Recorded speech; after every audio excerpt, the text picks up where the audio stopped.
After an entire day's wait, Wing Commander Abhinandan Varthaman was finally back on Indian soil yesterday. The Indian Air Force pilot who was taken captive on Wednesday after his MiG-21 Bison landed in Pakistan-occupied Kashmir was a picture of poise as he was escorted across the border by India's defence attaché.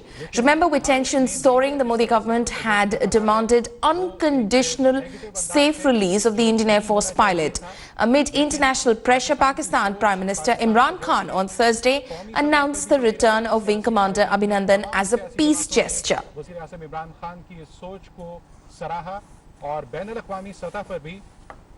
जैसा कि हमने आपसे क्या कर रहे हैं वज़ीर आज़म Imran Khan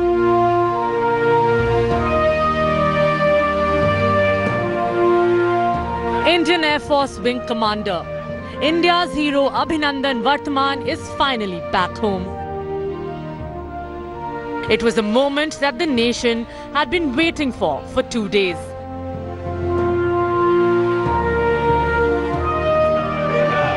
At the Attari-Wagah border, crowds awaited the hero's arrival. Patriotic fervour filled the air. Hundreds flocked to give him a hero's welcome. 48 hours after being held captive by Pakistan, when pilot Abhinandan Varthaman set foot on Indian soil again, he said he was happy to be back. There were no photo ops, no celebrations. He was whisked away by the security forces, evading the eyes of the public and the media that had assembled. As per standard operating procedure of the Indian Air Force, he will now be taken for a detailed medical checkup. This checkup is mandated particularly because the officer has had to eject from an aeroplane which would have put his entire body under great stress. IAF is happy to have Abhinandan back. Thank you. The Indian Air Force later flew Abhinandan to Delhi from the Amritsar Air Base in a special aircraft. Abhinandan's duel with Pakistani F-16 is now a feat in itself. He had shot down Pakistan's latest technology, US-built fighter jet F-16, flying a MiG-21, which has been often called the flying coffin. Abhinandan's jet was also shot down. Though he ejected safely, he unfortunately landed in Pakistan-occupied Kashmir. Abhinandan Varthaman will be debriefed and will undergo medical tests in Delhi. He will be reunited with his family in the capital. The bigger question, however, remains if his safe return will lead to de-escalation at the border. With Preeti Chaudhary, Anand Patel and Gaurav Sawant, Bureau Report, India Today.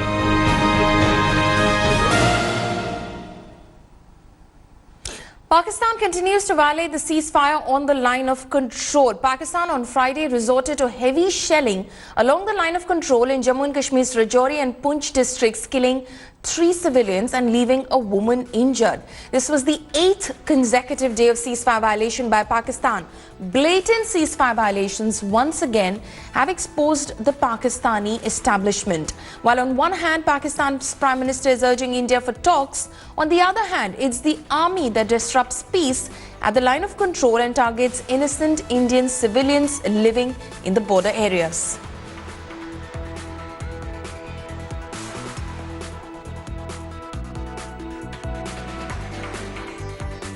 जंगी सब कारोबार जंगी हालात बने हुए हैं, जो भी है सब हमारा कारोबार बंद है, कोई कारोबार हमारा नहीं है क्योंकि जंगी छावनी जहाज़ों की जो है वो छावनी लगी हुई है, आर्मी की छावनी लगी हुई है, जो कि हम अपने गांव से घर से बाहर निकलने के लिए बहुत बड़े मजबूर हैं। कल जनाब बीजी गली से लेके इधर मतलब जीमगढ़ के किले तक मतलब जहाज मतलब ऊपर से घूमते रहे और गोलाबारी होती रही और सब लोग मतलब खौफ का मारे अंदर हो गया, उसके बाद बच्चा लोग भी भाग गया।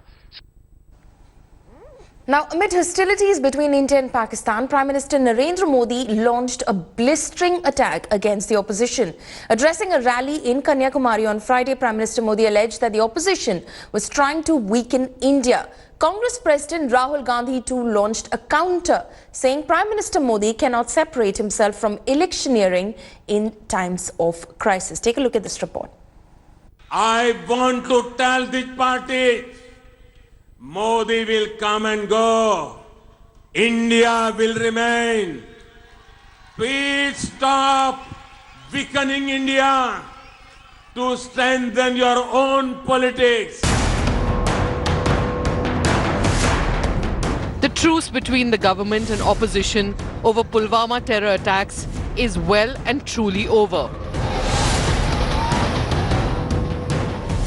On a day where Wing Commander Abhinandan Varthaman was freed by Pakistan, Prime Minister Modi went on the offensive in Kanyakumari, accusing the opposition of compromising national interest for votes. Do you support our armed forces or suspect them? They should clarify. Do they believe our armed forces or they believe those forces who support terrorism on our soil? Just last Sunday, Prime Minister Modi claimed that unlike the UPA, his government cracked the whip on Pakistan-sponsored terrorism through surgical strikes on terror launchpads in Pakistan-occupied Kashmir and airstrikes on Jaish terror camps in Pakistan. 26/11 happened in India, expected action against terrorists, but nothing happened. But when Uri happened, you saw what our brave soldiers did. Pulwama happened, and you saw what our brave air warriors did. Prime Minister Modi's attacks invited a sharp reaction from his rival and Congress president.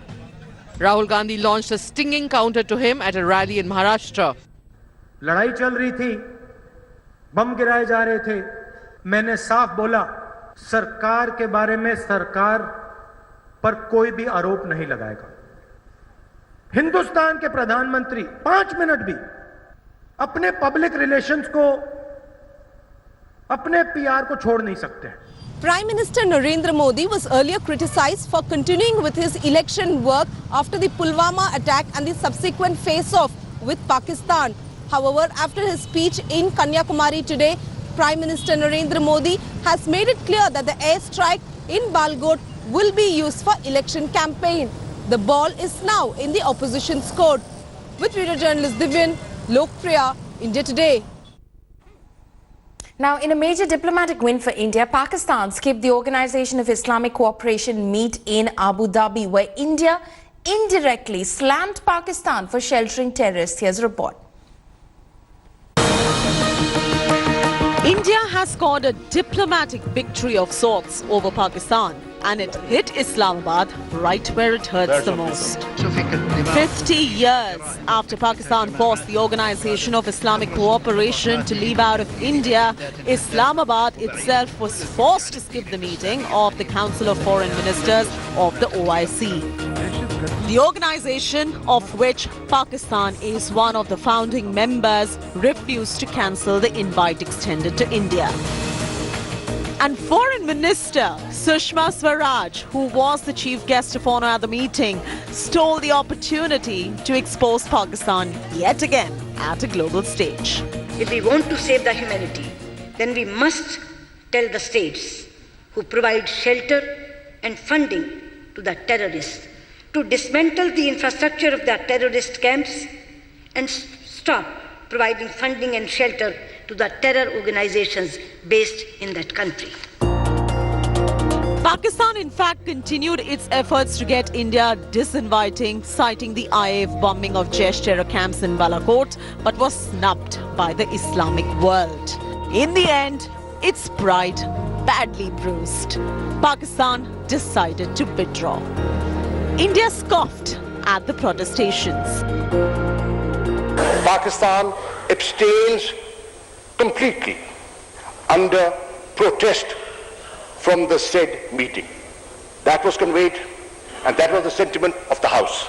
In the light of this decision, I reiterate my request to rescind the invitation to India. It should not happen.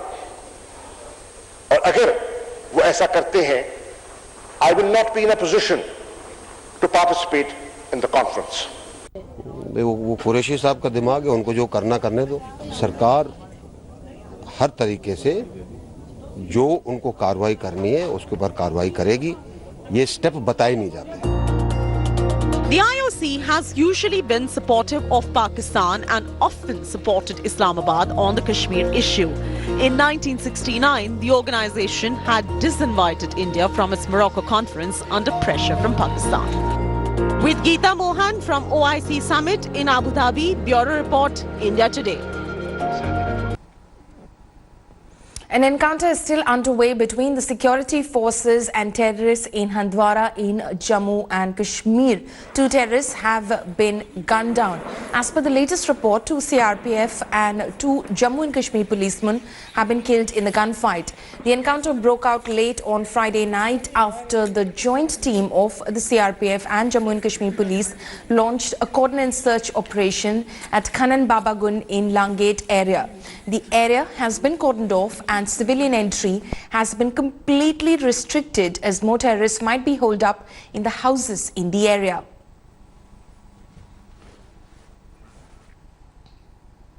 Now, the news tightens around Hurriyat as the centre mulls a ban on the separatist outfit. After banning the Jammu and Kashmir chapter of Jamaat-e-Islami for 5 years under the anti-terror laws, the government is likely to ban the All India Hurriyat Conference under the same laws. As per reports, the government has indicated that the move is under consideration.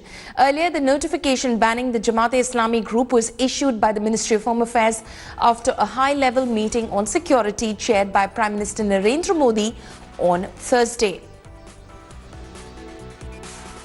Thanks for watching the video. For more such news and updates, please like, share and subscribe to India Today. Also check out our other great videos from our channel. We know you will love to.